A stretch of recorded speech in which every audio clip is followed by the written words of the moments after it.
Hey, it's Dr. Modi from Gastro Office. Today I want to talk about fatty liver disease. Now this is extremely common in the American population, and a lot of patients come to my office concerned that they have scarring in their liver. And I think the most important thing with fatty liver disease is to understand how it's happened. It didn't happen overnight or in the last year. It's probably been slowly accumulating fat in the liver over the course of 5 to 10 years.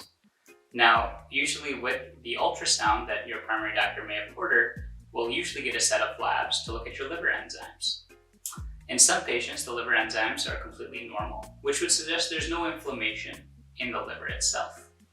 Now, when you have elevated liver enzymes, we have to think about alternative causes for having imaging findings that show fat in the liver. This can include alcohol use, any recent antibiotic or drug use, genetic causes of liver disease, autoimmune causes. So there's a number of lab tests that we typically will get if you have elevated liver enzymes. Now, in terms of the scarring itself, we like to break it down into 4 levels of scarring. The last degree of scarring is called cirrhosis. And the whole goal of treatment of fatty liver disease is to avoid progression of scarring of the liver. Now, there are many tools as to assess how much scarring is going on.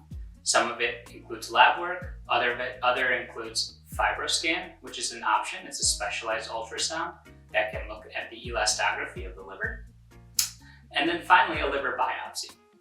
And so when I counsel patients, the first place I start is, what's treatment?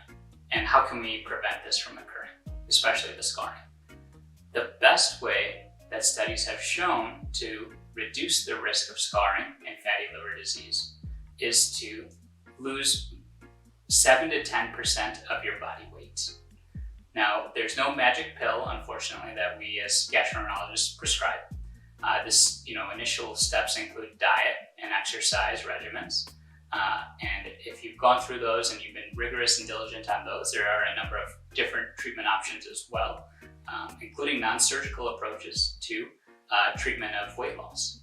And so I think the approach should be, from a fatty liver standpoint, is not to worry about tomorrow, but think about 10 to 15 years or even 20 years where it can turn into scarring of the liver or cirrhosis. And if we can continue to work on weight loss together, we can definitely improve or reduce that risk.